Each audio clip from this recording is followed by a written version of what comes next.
It's Monday and I am smiling because right now I'm sitting 76 miles northeast of Danbury, Connecticut, where Stephen Bannon is about to report to federal prison to begin his 4-month sentence for something he was convicted of in 2022. That is 2 counts of contempt of Congress because he refused to produce documents and his own testimony in connection with the attack on the U.S. Capitol on January 6th, 2021. And on the evening of January 5th, the president's close advisor, Steve Bannon, said this on his podcast.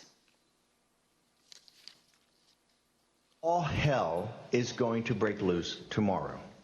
Just understand this. All hell is going to break loose tomorrow. What is in store for Steve Bannon at this prison facility? Well, too bad for Steve, he did not get selected to be in the prison camp area of this facility. Instead, he is in the low security portion, which does not allow as much freedom of movement. But don't worry about Steve. There's a lot that he could access in terms of educational opportunities, as well as recreational activities, and even some extra items from the commissary. There is a floral design class, he will have library privileges, and he can even play with puzzles, domino, and billiards. One thing he will not be able to do, however, while in prison is use his cell phone, and that might drive him absolutely crazy. Now let's turn to my second topic, the great weekend freakout. Yes, my friends, I think you know what I'm talking about. The utter ridiculous panic that both pundits and some party insiders are expressing over Joe Biden's performance at the Thursday night debate. Now, I'm not going to shovel anything at you that's not true. It was not a good night for Joe. That is absolutely the case. But let me explain to you why I am not concerned. Let me first show you a video.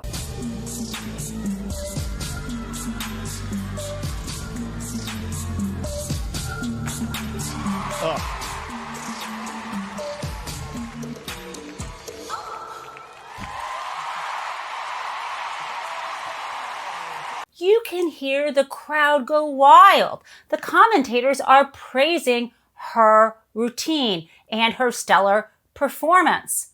But that is not the experience Simone Biles had in Tokyo in 2021. Let's take a look at this clip of the startlingly bad performance of hers on the vault.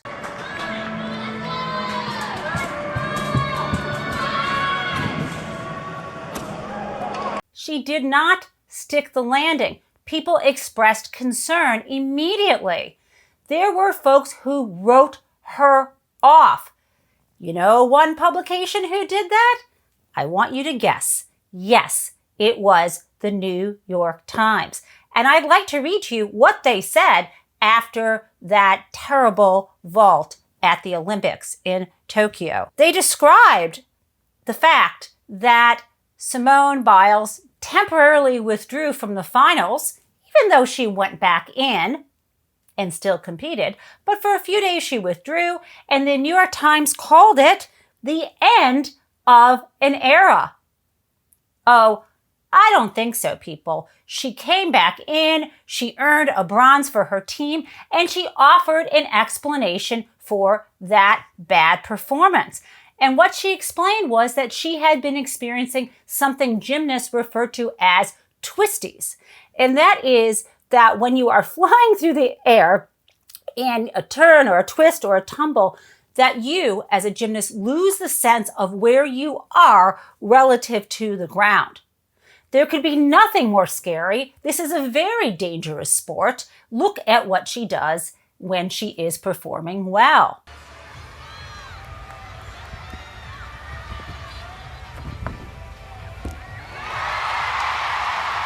She is back and she is headed to Paris, and she shows us that anyone can not only have a bad day, but something can throw you off so much that your equilibrium is shaken. Could it have been, in Joe's case, cold medicine? Could he have been experiencing his stutter? Could something have happened on the campaign or with his son? Who knows? Have you not had a bad day? I have. My third topic is the U.S. Supreme Court, the decisions that came down on Thursday and Friday. Now, friends, I am not going to cover them all now.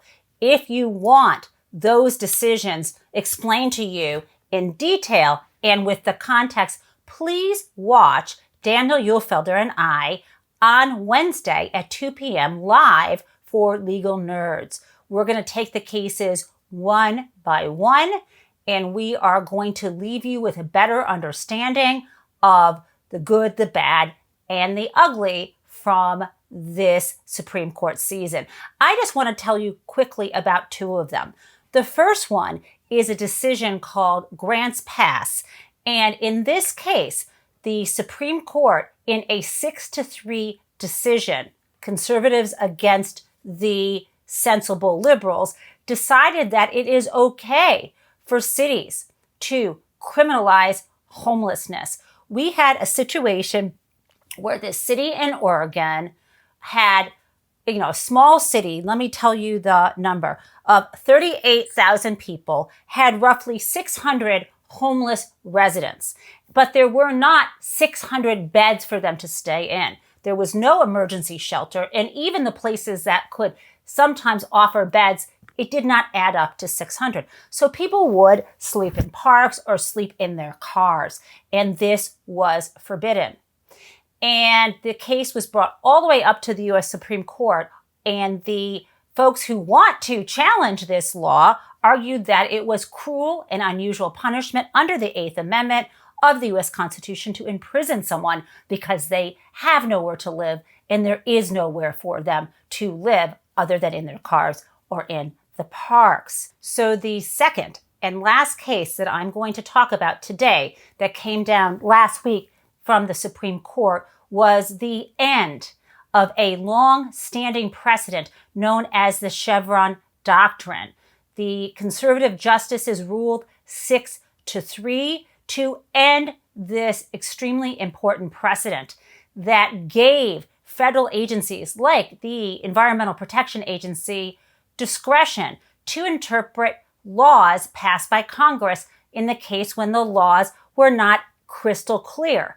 This has been something that has been around for 40 years. It has been mentioned more than 18,000 times. Elena Kagan has called this a massive shock to the legal system. And I know as a law professor that this is going to be a massive shock to lawyers who have been practicing under this standard their entire career. And now it is time for Crazy Town.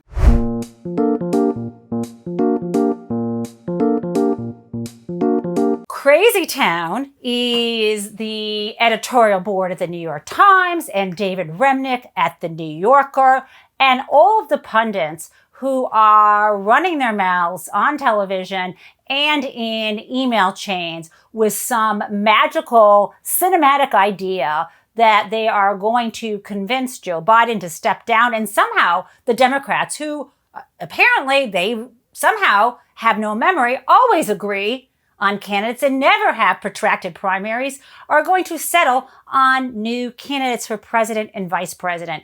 And they are Crazy Town in part because the idea of bypassing Kamala Harris, which seems to be part of what folks are saying here, is a non-starter. And also, they are predicting Joe Biden's demise when they have been wrong time and time again. I can't say it as well as my friend Kenny does. He has the Twitter handle Too Raw Too Real, and I'm going to share with you what he had to say. Hi, this is a message. MSNBC, CNN, ABC, I don't give a even The View. How does it feel being wrong all the time? I mean, wrong. For people who claim to be trusted news sources, you guys are wronger than a. How does it feel being wrong? Okay, you were wrong about the 2020 primary. It ended up being Joe Biden. You was wrong about his VP pick. Wound up being Kamala Harris. You were wrong about his Supreme Court pick. Which wound up being Ketanji Brown Jackson. You were wrong about the midterms. You said we were going to lose the Senate, but we actually gained a seat. You were wrong about job growth. We wound up getting 15 million jobs counting. And then you were wrong about the economy potentially going into recession. Didn't happen. And there is more. We already know that we have the power of incumbency, and we also have policies, receipts, and actual results that we can run off of versus going with somebody who's unknown, who's unvetted, because you cannot throw anything at Joe that we don't already know. And before you go, please keep your eyes open.